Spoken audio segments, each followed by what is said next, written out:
Hello, my name is Jay Green, and today I'll do my interview on my sporting hero, Marty Rafferty. Marty, thank you very much for coming down. No problem, Jay. My first question is, how was your childhood? I suppose it was like any normal childhood, Jay, any teenage boy. Growing up in Newry, sport played a massive part. I was the second child of four, three boys and a girl. Parents were very sporty, very into the Gaelic games. Dad played for his local club, Newry Shamrocks. Mum also played. She played camogie for Carrick-Cruppen before she met Dad. Then she moved to Newry Shamrocks when she met Dad. Dad also played rugby, so there was a lot of sport influence in the house. Childhood, very happy childhood, very easy going in terms of you were expected to do your best, but you weren't put under pressure to be anything you couldn't be. In terms of sports-wise, they're very supportive and would have taken you to as any sporting event that was going on. They would have been there driving you to it, supporting you, letting you at it.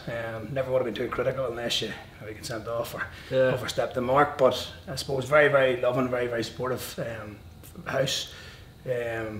Brothers, big influence on me as well. One older, 3 years older, Damien. A younger brother, he's the youngest in the house, Paul. And then my sister Neve, she's second from last, but the apple of my daddy's eye, and I suppose she gets spoilt like every wee girl does, but a very normal and happy upbringing in around Newry. Right, so the way you said that was mostly a GAA family, mostly Gaelic. What made you start playing soccer for? Your Uncle Michael. Uncle Believe it or not, your Uncle Michael and I were best friends. He was massive into the soccer scene in primary school. Not that my family were anti soccer, but they were just Gaelic games through and through. So everything we would have been brought up on was Gaelic games, right from my grand to pot. My granny Eileen was a big camogie player as well, and then mum and dad, their influence was Gaelic games. So I suppose our early days were in Gaelic games. We went to Kiornagate Primary School. Two great teachers up there. One was Frank Keeley, the other one was Benny Tierney, their mad goalkeeper. So they really influenced us as well to the Gaelic games. So I suppose the soccer side, whenever I was friends with Michael would have been big into the soccer through your granda John. Eventually I agreed to go and play a match, and the rest is history from there really. So Michael was the initial step, then your granda John sort of took me under his wing from there. Yeah. What age did you start at? I didn't start playing soccer till I was about 12. It was really when I was finishing off primary school and going into secondary school. Michael and I actually went to two separate grammar schools, secondary schools. I went to the Abbey, Mickey went to Newry High, so it was only really then that I said I'd go and play. I don't know whether there were short of numbers one night or something. I just went up and played, and I really enjoyed it, so it was from 12 on. How long did you play for Barcroft when you were younger? Played for Barcroft. I played all my underage soccer with Barcroft. I never went to any other clubs. Stayed with Barcroft, I suppose we won the under 12 Cairnbane League. We played a few Cairnbane Leagues, then eventually we made the step to Mid-Ulster, and St Bridget's, who would have been our big local rivals, they amalgamated with us, so we moved on. We were successful in the Mid-Ulster as well. Soccer career went on really till I was about 16, 17, and then the county minors with the Gaelic was a big commitment. So it was really a choice had to be made between the two of them, and I went the Gaelic route. Yeah. So what was it like playing for a club like Barcroft? You'd think maybe you'd playing local football or playing with your mates, but you actually ended up playing for Northern Ireland. I did, yeah. I started playing at 12. Only interesting was playing with my mates from the local area, Barcroft, with a great team. Some very good players who were very successful. We won all there was to win in the local Cairnbane League, and then we went on and we did very well in the Mid-Ulster as well, and I suppose it was in the Mid-Ulster that 4 or 5 of us got noticed, and we made the Mid-Ulster under 14 squad for the Milk Cup. I would have been one of the younger ones. I was 13, and off the back of that, a few of us were invited to go to schoolboys trials.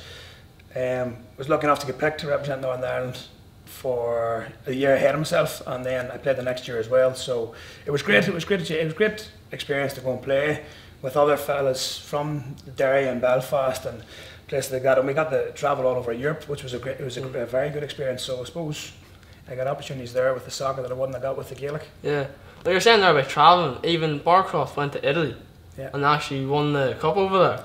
Yeah, we were invited to the Tournament of Peace, it was called back then. We were invited to go and play in it, and I remember your grand the first mention to us, and I thought it was, geez, we're going to Italy to play.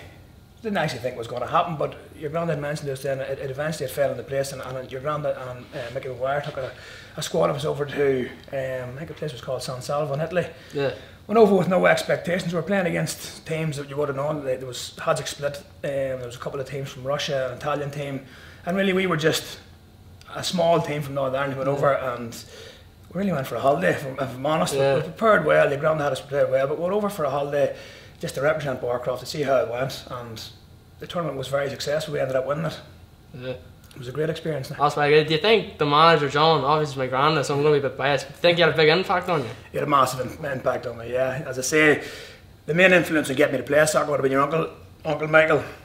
Whenever he dragged me along, your granddad sort of took over. And it's fair to say that without your granddad, I wouldn't have had the experience of playing in Italy. I wouldn't have the experience of playing even in the Mid-Ulster or the Milk Cup or representing Northern Ireland. Along with, there was a lot of great people in the Barcroft club at that time, thinking Shamie and Kathy McCrink, Ian Fitzpatrick, Bernie Keenan, Patsy Heaney. But your granddad was really the forefront. He was the main man driving it on, and not just me, the opportunities that he provided for, I'd say, hundreds if not thousands of fellas in and around that generation of playing soccer and representing Barcroft and getting to go on different trips here and there.